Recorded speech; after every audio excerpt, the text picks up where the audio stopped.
అందరికీ నమస్తే, welcome to Jyothi TV. ముందుగా ముఖ్యాంశాలు. ముగిసిన ఎన్నికల నామినేషన్ల పరిశీలన. నీలోఫర్ కేఫ్లో మంత్రి కేటీఆర్ సందడి. తెలుగు రాష్ట్రాల్లో కార్తీక మాస వెలుగులు. 50 ఏళ్లు పాలించిన కాంగ్రెస్ పాలనలో బతుకులు మారాయా అని ప్రశ్నించిన కేసీఆర్. ఈసారి 1,00,000 మెజారిటీతో గెలుస్తానంటున్న ఎర్రబెల్లి. రైతులకు ఉచిత కరెంట్ ఇచ్చిందే కాంగ్రెస్ పార్టీ అంటున్న రేవంత్ రెడ్డి. ప్రజల ఆకాంక్షలు ప్రతిబింబించేలా భాజపా మేనిఫెస్టో. జగనన్న విద్యా కానుకలో భారీ స్కామ్.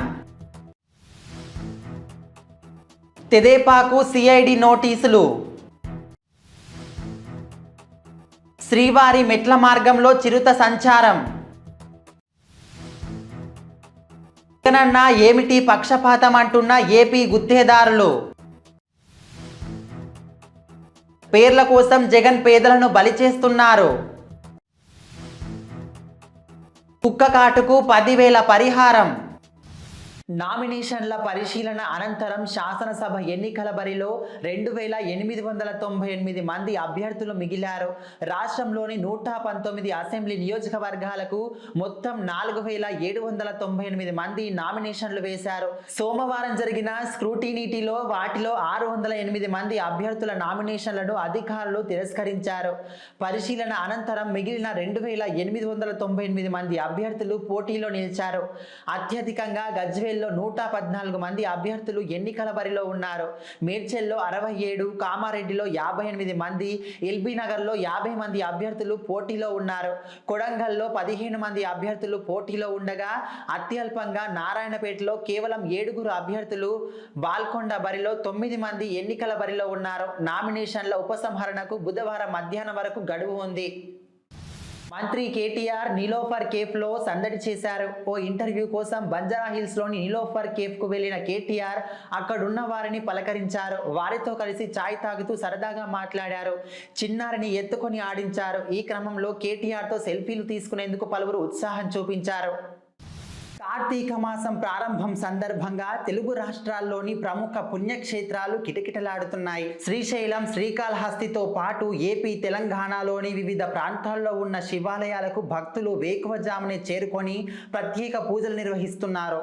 రాజమహేంద్రవరం, భద్రాచలంలోని గోదావరి నదిలో భక్తులు పుణ్య స్నానాలు ఆచరించారు.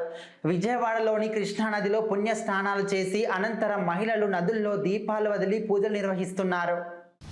స్వాతంత్ర్యం వచ్చి 75 ఏళ్లైనా దేశంలో రావాల్సిన ప్రజాస్వామ్య పరిణతి ఇంకా రాలేదని భారత అధినేత సీఎం కేసీఆర్ అన్నారు.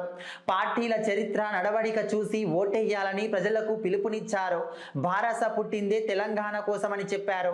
ఎన్నికల ప్రచారంలో భాగంగా జనగామ జిల్లా పాలకుర్తి నియోజకవర్గం తొర్రూరులో నిర్వహించిన భారత ప్రజా ఆశీర్వాద సభలో ఆయన మాట్లాడుతూ ఎన్నికలు అనగానే ఎందరో వస్తున్నారు, ఏవేవో మాట్లాడుతున్నారు. ఓటు వేసే ముందు ప్రజలు అన్నీ ఆలోచించి వేయాలి, నిజాలు గమనించి ఓటు వేయాలని కోరారు. 10 ఏళ్ల ముందు పాలకుర్తి ఎలా ఉంది, ఇప్పుడు ఎలా ఉందో ప్రజలు ఆలోచించాలి. గతంలో ఇక్కడి నుంచి వేల మంది వలసపోయేవారు, ఇప్పుడు ఇతర ప్రాంతాల నుంచి ఇక్కడికి వస్తున్నారు. పాలకుర్తి నియోజకవర్గంలో 1,30,000 ఎకరాలకు సాగునీరిచ్చామని కేసీఆర్ అన్నారు. పాలకుర్తి నియోజకవర్గ ప్రజలంతా భారాస వెంటే ఉన్నారని రాష్ట్ర మంత్రి, ఆ పార్టీ అభ్యర్థి ఎర్రబెల్లి దయాకర్ రావు అన్నారు. త్వరలో జరగనున్న ఎన్నికల్లో తాను 1,00,000 మెజారిటీతో గెలుస్తానని ఆయన ధీమా వ్యక్తం చేశారు. ఎన్నికల ప్రచారంలో భాగంగా జనగామ జిల్లా తొర్రూరులో నిర్వహించిన భారాస ప్రజా ఆశీర్వాద సభలో ఎర్రబెల్లి మాట్లాడారు. ప్రతి ఇంటికి పింఛన్లు, రైతు బంధు పథకాలు అందుతున్నాయి. కరోనా కాలంలో నియోజకవర్గంలో ఎంతో మందిని ఆదుకున్నాం. పాలకుర్తి ప్రజలకు ఏ కష్టం వచ్చినా వారి ముందుంటా. అమెరికా నుంచి వచ్చిపోయే వారికి ప్రజల కష్టాలు తెలుస్తాయా? సీఎం కేసీఆర్ దయ వల్ల తొర్రూరును మున్సిపాలిటీ చేశాం. పాలకుర్తికి డిగ్రీ కాలేజ్ అడిగితే రెసిడెన్షియల్ కాలేజ్ ఇచ్చాం. పట్టణానికి బీసీఎస్సీ గురుకులాలు ఇచ్చిన ఘనత కేసీఆర్దే అని అన్నారు. తెలంగాణలో కాంగ్రెస్ అధికారంలోకి వచ్చిన మొదటి ఏడాది స్టేషన్ గన్పూర్కు 2 పనులు చేయించే బాధ్యత తాను తీసుకుంటానని పిసిసి అధ్యక్షుడు రేవంత్ రెడ్డి అన్నారు. స్టేషన్ గన్పూర్కు 100 పడకల ఆసుపత్రి, డిగ్రీ కాలేజీ తీసుకొస్తామన్నారు. జనగామ జిల్లా స్టేషన్ గన్పూర్లో నిర్వహించిన కాంగ్రెస్ విజయబేరి సభలో రేవంత్ రెడ్డి మాట్లాడారు.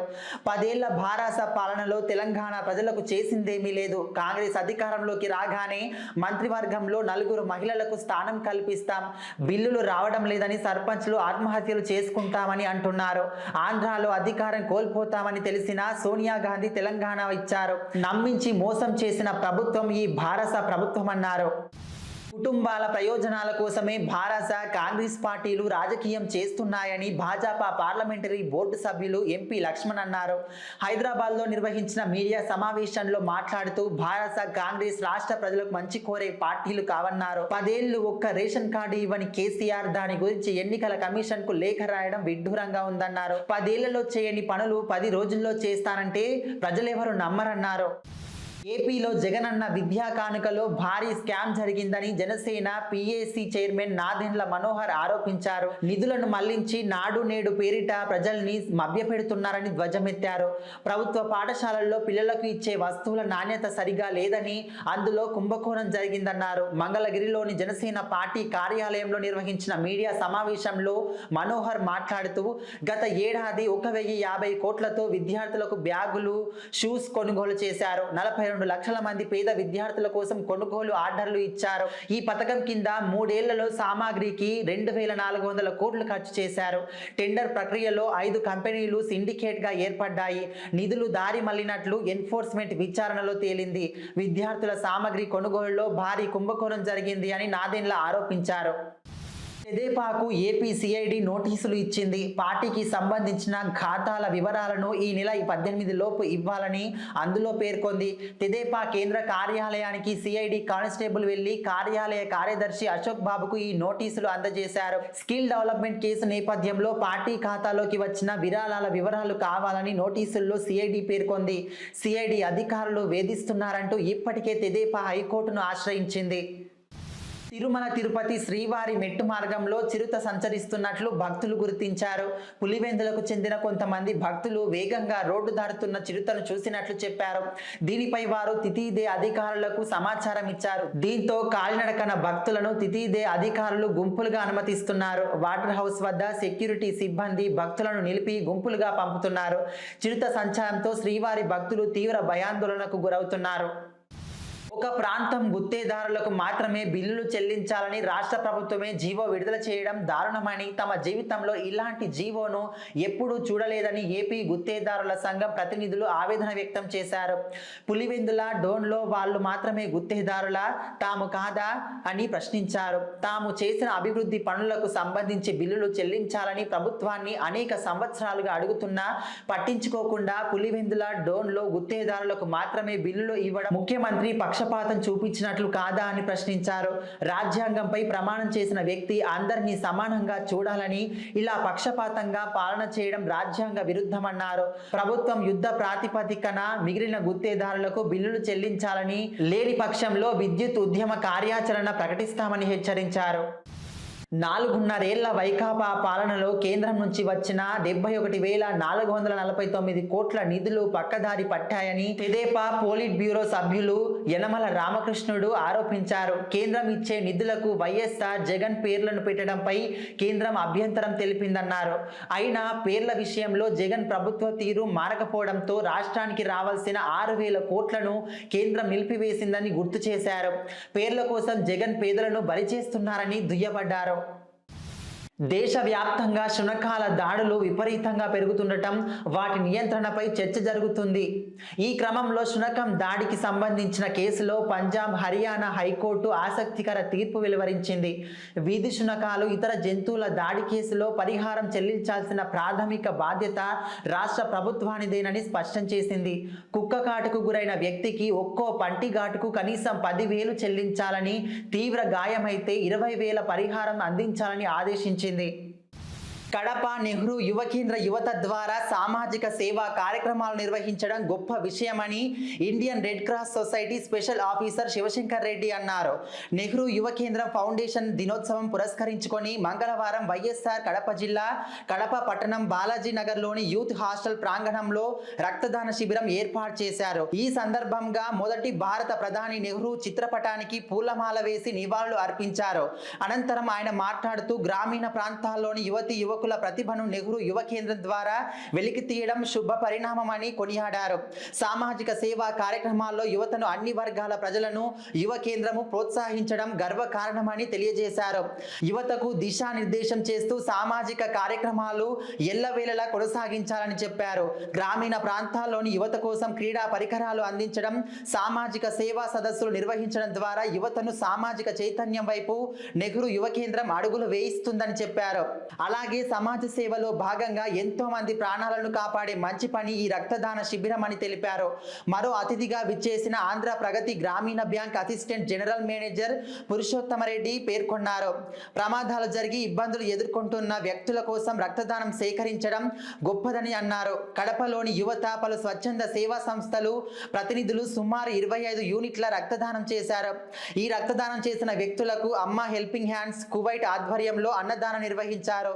ఈ కార్యక్రమంలో ఇండియన్ రెడ్ క్రాస్ సొసైటీ సిబ్బంది, retired professor Subbareddy, lecturer Subbarayudu, స్వచ్ఛంద సంస్థ ప్రతినిధులు జూటూరు విజయ్, మల్లారెడ్డి, శివశంకర్, శూలం లక్ష్మీదేవి, రవిశంకర్, శివకృష్ణ, సుబ్బారావు, యువ కేంద్ర వాలంటీర్స్ బాలాజీ, సుబ్బయ్య, రంజిత్, నారాయణ పాల్గొన్నారు.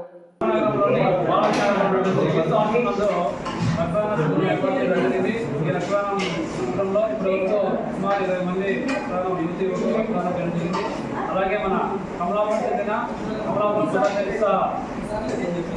చారిటబుల్ ట్రస్ట్ అధ్యక్షుడైనటువంటి విజయ్ కుమార్ మన ఏ పాయింట్ రూపాయలు జరిగింది. అలాగే సందర్భంగా ప్రతి ఒక్కరికి తెలియజేయడం విధంగా 18 సంవత్సరాలు 50 ఇంతటితో వార్తలు సమాప్తం. జ్యోతి టీవీని లైక్ చేయండి, షేర్ చేయండి, సబ్స్క్రైబ్ చేయండి. ధన్యవాదాలు.